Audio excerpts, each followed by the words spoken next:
What is up mga kavids? This is Dan of Vids Moto. So update lang tayo mga kavids sa ating engine. So currently, ito yung setup ng ating engine. Meron tayong BRT na malaki na banana tube. And then meron tayong 32mm na throttle body. And also nagpalit na rin tayo ng BRT na TPS sensor. Mas matibay ito mga kavids. And also yung ating injector mga kavids, 170cc na injector. And then yung ating block natin mga kavids, 62mm bore na Pitts bike.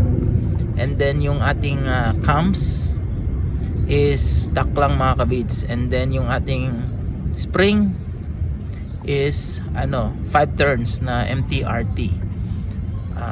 The rest wala tayong binago na, stock na lang lahat yan. Radiator mga kavids, stock rin. Pinalitan lang natin ng Samco na hose para mas matibay. Okay, ayan, so yan lang ang ating update. So far so good, maganda pa rin yung kanyang performance. And naka lithium tayo na battery mga kavids. Ayan, nandiyan pa rin. So far so good, maganda yung performance. Okay. Siya nga pala mga kavids, before natin yung pipe natin.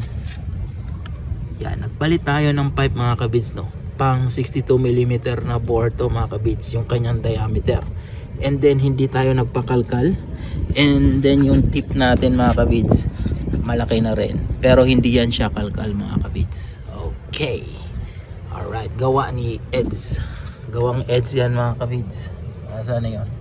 Ayan, Eds Racing. Okay, stock radiator, walang overheat. Alright, so yan yung update natin sa ating ADV 175cc.